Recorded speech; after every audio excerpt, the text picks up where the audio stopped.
Peuple élu de Dieu, race pour laquelle le Christ est allé à la croix, ceux qui sont connectés à l'évangile de la croix, soyez bénis et que la paix du Seigneur Jésus-Christ soit avec vous. Alléluia, évangéliste, paix et grâce à toi, à toutes tes entreprises au nom de Jésus. Alléluia, docteur, shalom, bonsoir, bolo à tous nos frères dans le sang, que le Seigneur dans son amour, n'est-ce pas, visite vos maisons et que la paix soit avec vous au nom de Jésus-Christ. Au pied de la croix, cette semaine, nous sommes sous le thème « Je suis Philadelphie ». Je suis Philadelphie. Le texte, Apocalypse, le chapitre 3, nous lisons les versets 8 à 10. Ainsi parle l'Éternel par la bouche du prophète Jean. Je connais tes œuvres. Voici, parce que tu as peu de puissance et que tu as gardé ma parole et que tu n'as pas renié mon nom, j'ai mis devant toi une porte ouverte que personne ne peut fermer. Voici, je te donne de ceux de la synagogue de Satan qui se disent juifs et ne le sont pas, mais qui mentent. Voici, je les ferai venir, se prosterner à tes pieds et connaître que je t'ai aimé. Parce que tu as gardé la parole de la persévérance en moi, je te garde aussi à l'heure de la tentation qui va venir sur le monde entier pour éprouver les habitants de la terre. Évangéliste, c'est la 6e lettre que l'apôtre Jean, dans le manteau prophétique, reçoit pour l'église de Philadelphie.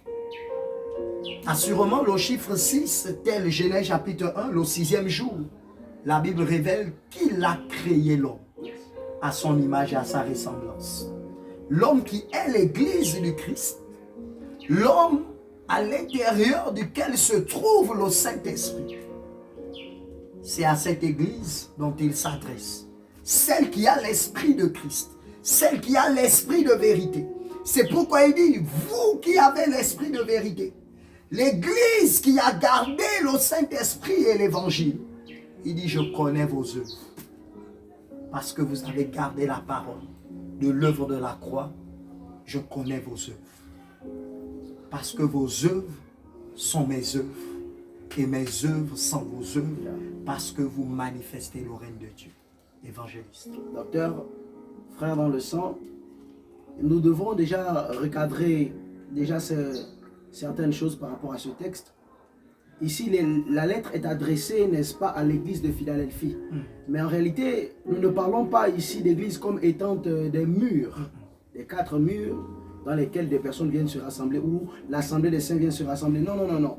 Nous parlons ici d'une personne ayant rencontré la personne de Jésus-Christ, portant sur lui un ministère, portant sur lui des dons divers pour, n'est-ce pas, le bien de tous, afin de pouvoir répandre l'évangile tel le livre de Matthieu, le chapitre 28, les versets 19 à 20. Nous parlons de cette personne-là. Nous ne parlons pas ici d'un bâtiment. Non, nous ne parlons pas d'une église quelconque. Non, nous parlons d'une personne, je précise et j'insiste là-dessus. Une personne véritable qui a reçu Christ. C'est à cette personne-là que nous nous adressons aujourd'hui. Tu es l'église de Philadelphie. Nous sommes l'église de Philadelphie. Il dit, je te connais, je connais tes œuvres. Oh my God. Mais ce qui me dérange et ce qui m'arrange dans cette parole, c'est que j'ai pris conscience depuis le livre de 1 Corinthiens, le chapitre 14, docteur, à partir des versets 1, que le prophétique, en réalité, la révélation de l'évangile par la prophétie, c'est-à-dire qu'entrer dans la profondeur de la parole de manière prophétique est la clé que détient, n'est-ce pas, les fils de Dieu pour ouvrir la porte de la chambre haute. Amen. En réalité, si tu n'as pas cette clé, il dit, je connais tes œuvres, mais où se mènent les œuvres? La Bible déclare dans le livre des Actes des Apôtres, en réalité, que après que le Père soit, le Fils soit reparti, il leur a laissé dans un endroit. C'est dans cet endroit-là qu'ils ont commencé à manifester les œuvres. Les Actes des Apôtres ont commencé dans la chambre haute. Mais si tu n'as pas la clé de la chambre haute, tu ne peux pas rentrer parce que tu n'es pas fils. Il dit, je connais tes œuvres. Elles ont commencé d'abord dans la chambre, dans l'intimité. Après, elles se sont répertoriées, n'est-ce pas, en face. C'était d'abord dans le vacache-toi. Oh my God. Je suis en train de dire à une église, si réellement tu es de Philadelphie, Si réellement cette lettre t'est adressée, le Seigneur t'appelle maintenant à prendre ta clé, si réellement tu détiens cette clé, de te lever maintenant, afin que les Juifs qui se déclarent Juifs puissent commencer à se prosterner devant toi, afin que ceux-là qui se déclarent hommes de Dieu véritable puissent commencer à se prosterner, parce qu'il dit, je connais tes œuvres, j'insiste là-dessus. Connaître, c'est l'intimité, la profondeur, la relation, la connexion qui est avec lui, entre toi et lui. Oh my God! Bien-aimé dans le Seigneur, la pratique de l'évangile est une réalité entre celui que nous avons rencontré et la personne qui l'a rencontré. Tu as rencontré le Christ. Si réellement tu l'as rencontré, une relation véritable doit sortir de là. Alors l'évangile doit commencer à se propager. Oh my God. J'aimerais te dire ceci. L'évangile n'est pas, n'est-ce pas, un poteau. Oh my God. Non, non, non, c'est pas un poteau. C'est un véhicule qui circule, qui ne connaît pas de panne. Parce qu'il va ça et là pour parler de la part de Jésus-Christ. C'est un véhicule qui n'a pas besoin de carburant. Parce que partout où il est, même quand il stationne, il parle de l'évangile. Tu es l'église de Philadelphie. Il connaît tes œuvres. Les Juifs parlent, mais tu regardes. Tu regardes, frère dans le sang. Sœur dans le sang, il est temps pour toi de te lever. Docteur, il dit, tu n'as pas renié mon nom. Tu n'as pas renié mon nom. Jean chapitre 1, le verset 12 dit, à tous ceux qui l'ont reçu, l'évangile. Yes. Ceux qui ont cru au nom, parce que l'évangile a un nom, et ce nom, c'est la personne de Jésus-Christ. Il dit, parce que tu n'as pas renié mon nom, la personne de Jésus-Christ en nous apporte obligatoirement des persécutions, apporte le rejet. Il parle de ces personnes-là qui ont fait le plein de l'évangile, qui ont gardé le nom et l'identité céleste. Il dit, tu n'as pas renié mon nom, alors que plusieurs t'ont rejeté, alors que tu as été persécuté, comme il a dit dans le livre de Luc chapitre 12, alors que tu as été rejeté, persécuté, chassé, il dit, tu es resté fidèle. C'est de cette église dont il parle. C'est de cet adorateur dont il parle. Il dit, maintenant, puisque tu as fait ceci, il dit, une porte t'est ouverte. Oh my God. Oh my God. Écoute-moi très bien, une porte est ouverte devant toi. Yes. Ne renie pas, garde le nom, garde le message, garde l'évangile.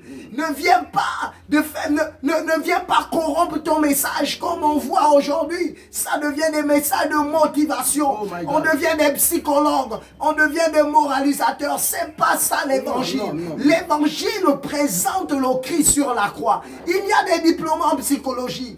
À l'école, il y a des enseignants qui font la morale. Ça, c'est pour la société. Toi, on t'a dit de garder et de prêcher l'évangile. C'est cet évangile qui t'ouvre la porte. Il dit au verset 10, parce que tu as gardé la parole de la persévérance. Il ne parle pas ici de la moralité. Il ne parle pas de la psychologie, de la motivation. Non, non, non. Il parle de l'œuvre de la croix. Et là, on voit le parcours du Christ avec la croix. C'est ça la persévérance. Où il pouvait tomber. Et une femme vient et apporte de l'eau. Il dit à la femme, femme, ne pleure pas pour moi. Il dit, pleure plutôt pour toi et pour tes enfants. Parce que si on fait ça au bois vert, qui était le Christ, qu'est-ce qu'ils vont faire au bois sec que nous sommes? C'est de cet évangile dont tu parles. Il dit, maintenant, lorsque le diable sera relâché pour persécuter l'église, il dit, toi, tu es mis à part à cause de la parole de persévérance. Évangéliste. Docteur, frère dans le sang, sœur dans le sang, j'aimerais t'inviter à prendre, n'est-ce pas, ce passage dans le livre de Luc, le chapitre 8, à partir des versets 16. Il dit ceci, il dit, personne, après avoir allumé une lampe, ne la couvre d'un vase, ou ne la met sous le lit, mais il la met sur un chandelier, afin que ceux qui entrent voient la lumière, afin que ceux qui entrent voient la lumière, ceux qui entrent voient qui tu es, ceux qui entrent connaissent et attestent que tu es fils de Dieu. Et ici dans la lecture du jour, il parle de la persévérance. Il dit, persévère en moi, bien-aimé, tu es la lumière qu'il a allumée au jour de la Pentecôte. Le jour de ta rencontre était ta Pentecôte. Je ne parle pas de la Pentecôte qui va se passer dans quelques semaines. Non, je parle de la Pentecôte qui s'est créée le jour que tu as compris que tu es fils de Dieu. Ce jour-là, il a allumé une lampe. Et cette lampe doit demeurer sur la table de ces fruits-là. Elle ne doit pas être sous la table parce qu'elle doit éclairer toutes les personnes qui vont entrer. Tu es la lumière du monde. Tu es la lumière de cette nation. Oh, Église de Philadelphie. Toi à qui cette lettre est adressée, frère dans le sang. Christ t'appelle maintenant. Il t'appelle maintenant à illuminer ce monde qui est rempli de perversité, ce monde qui est rempli de crimes, d'enlèvement d'enfants. Mais toi, tu as le potentiel par la lumière posée sur la table de pouvoir éclore et persévérer dans la présence du roi des rois, le Seigneur des seigneurs, qui est Jésus de Nazareth. Tu es Christ, lève-toi et travaille. Sois béni dans le nom de Jésus-Christ. Que le Seigneur fasse en sorte que ton huile ne manque jamais. Que ton huile soit toujours en abondance. Que ton huile soit toujours présente. Afin que peu importe les temps et les circonstances. Oh, Paul de déclarer. Il dit, je ne peux estimer la souffrance que nous avons ici. Oh my God. Comparé à ce qu'il a réservé aux jours que nous verrons. C'est déclaré qu'en réalité, Christ n'existe pas. Oh, il nous a préparé des places pour les lampes allumées. Tu es une lampe. Il te faut une seule chose. Brille. Brille. Et continue à briller. Église de Philadelphie, que nous sommes, que tu es, sois fortifié, garde la parole de Christ et que la paix de Dieu soit sur toi, au nom de Jésus. Amen.